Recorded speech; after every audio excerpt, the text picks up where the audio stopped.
Hi students, आज मैं आप सभी को सिंगल फेज ट्रांसफार्मर के बारे में बताने जा रहा हूँ। तो सिंगल फेज ट्रांसफार्मर के बारे में सारा डिस्कशन करूँगा। इसका ये सिंगल फेज ट्रांसफार्मर का सिंपल डायग्राम है, इसका अरेंजमेंट कैसे किया गया है, किधर वाइंडिंग है, प्राइमरी वाइंडिंग, किधर सेकेंडरी वाइंडिंग है, तो उसको हम लोग आज डिस्कस करने जा रहे हैं। ओके, तो सिंगल फेज ट्रांसफार्मर, तो सबसे पहले हम लोग ट्रांसफार्मर क्या होता है वो जानेंगे। ओके, तो ट्रांसफार्मर क्या होता है? तो ट्रांसफार्मर जो होता है वो स्टैटिक इलेक्ट्रिकल डिवाइस होता है। तब हम लोग डायग्राम पे डिस्कशन करेंगे।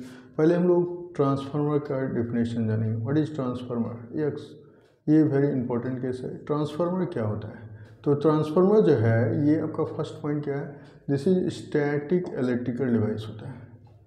Okay, this is static electrical device.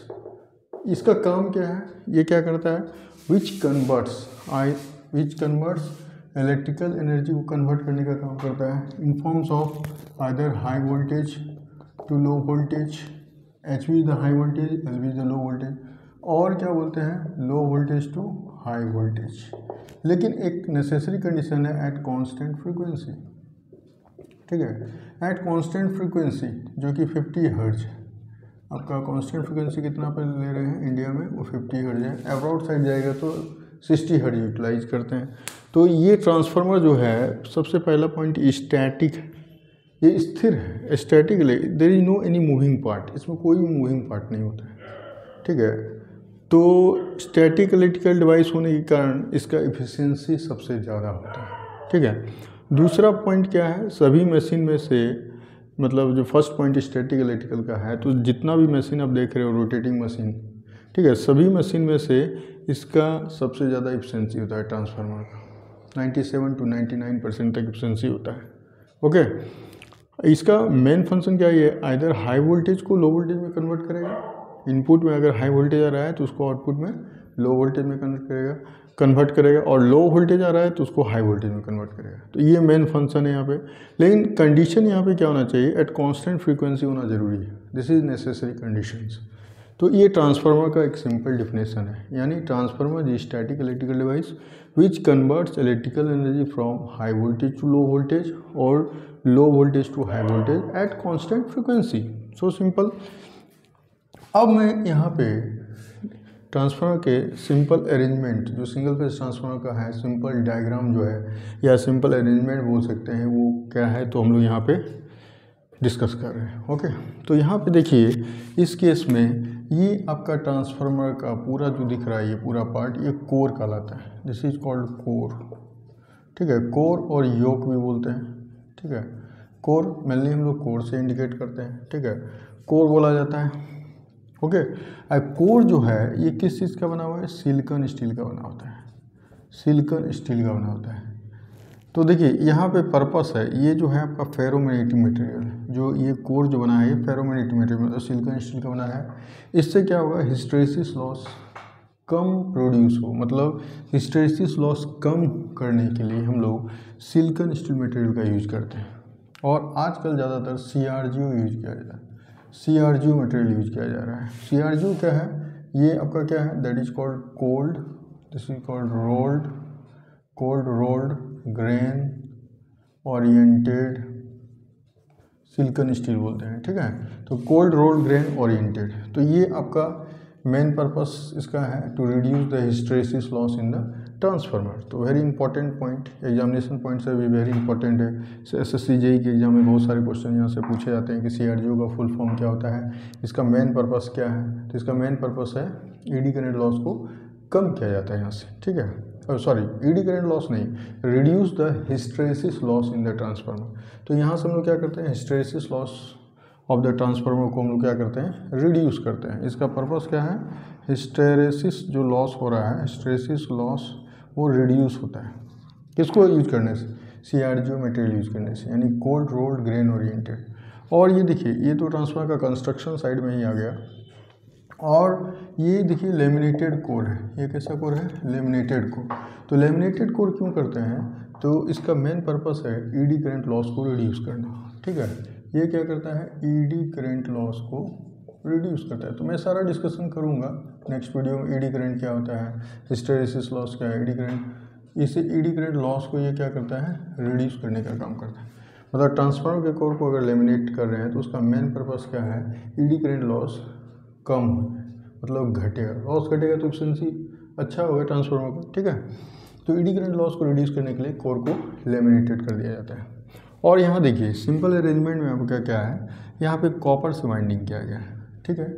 ये आप इधर भी कॉपर से वाइंडिंग है, इधर से भी कॉपर से वाइंडिंग है। तो ये जो आपको दिख रहा है ये साइड जो है ये प्राइमरी वाइंडिंग साइड है, जो लेफ्ट हैंड साइड है मेरा ये क्या है आपका प्राइमरी वाइंडिंग कहलाता है। और इधर जो वाइंडिंग की है, जो कॉइल को लपेटे हैं, तो ये क्या कहलाता है, सेकेंडरी वाइंडिंग।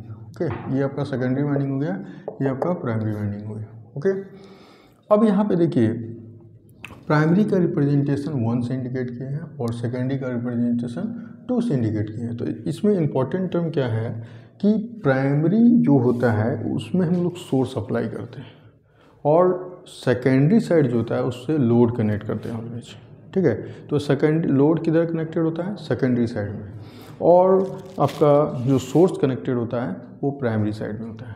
तो वेरी इंपॉर्टेंट टर्म, यहाँ से भी क्वेश्चंस पूछे जाते हैं, ठीक है। और यहाँ पे क्या है कि ये जो आपका V1 है ये प्राइमरी वोल्टेज, I1 जो है ये प्राइमरी करंट है आपका। V1 क्या है, प्राइमरी वोल्टेज सोर्स है, और I1 जो है ये प्राइमरी करंट है। और यहाँ पे देखिए ये क्या है आपका नंबर ऑफ टर्न्स है, ये जो कॉइल का वाइंडिंग जो उन्होंने किया है इसको मान लेते हैं ये प्राइमरी नंबर ऑफ टर्न्स है, number of turns in primary side, and here इसको हम लोग N2 दिखा देते हैं, number of turns in secondary side.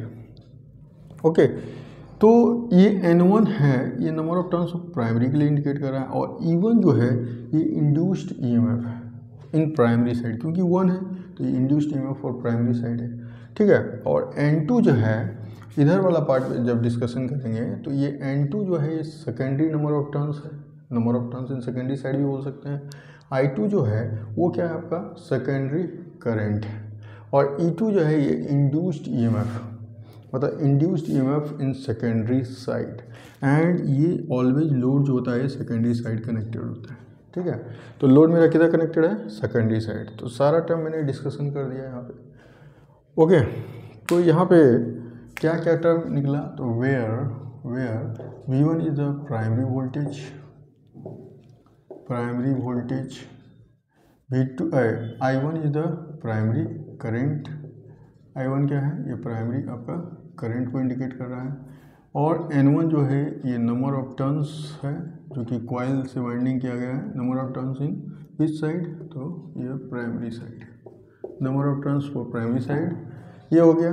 E1 है, E1 को क्या रिप्रेजेंट कर रहे हैं, induced EMF in primary, induced EMF in primary, okay, induced EMF in primary. तो यहाँ एक टर्म ये निकला। और आफ्टर डैट देखिए V2 जो है आपका, मतलब E2 का जो केस है यहाँ पे, E2 क्या है, induced EMF in secondary, induced electromotive force in secondary side, कितना इंड्यूस्ड EMF हो रहा है, ठीक है। I2 जो है ये सेकेंडरी करंट को इंडिकेट कर रहा है, I2 क्या है, ये सेकेंडरी करंट है आपका, और N2 जो है ये number of turns in secondary, number of turns in secondary side, okay. तो ये सारा केस आपका हो गया। तो ये इसका एक रिप्रेजेंटेशन है, किसको कौन क्या बोलते हैं, ठीक है। तो सारा मैंने इस डायग्राम से इसको रिप्रेजेंट कर दिया, ओके। तो ये एक सिंपल अरेंजमेंट है ट्रांसफार्मर के लिए। तो मैंने इस वीडियो में आपको सिंपल अरेंजमेंट के बारे में बताया। और यहाँ पे एक टर्म देखिए, यहाँ पे जो फाइम है ये क्या है, ये मेन फ्लक्स बोला जाता है, इसको क्या बोलते हैं, फ्लक्स बोलते हैं। फाइम को क्या बोलते हैं, that is a mutual flux और मेन फ्लक्स बोल सकते हैं, ठीक है, म्यूचुअल फ्लक्स और मेन फ्लक्स। तो फाइम आपका क्या है, फ्लक्स को इंडिकेट करता है, और ये कैसा है, इसका यूनिट क्या होता है, तो वेबर होता है, ठीक है। फ्लक्स का यूनिट क्या होता है, वेबर होता है। तो यहाँ पे हम लोगों ने सारा कुछ डिस्कशन कर लिया, ओके।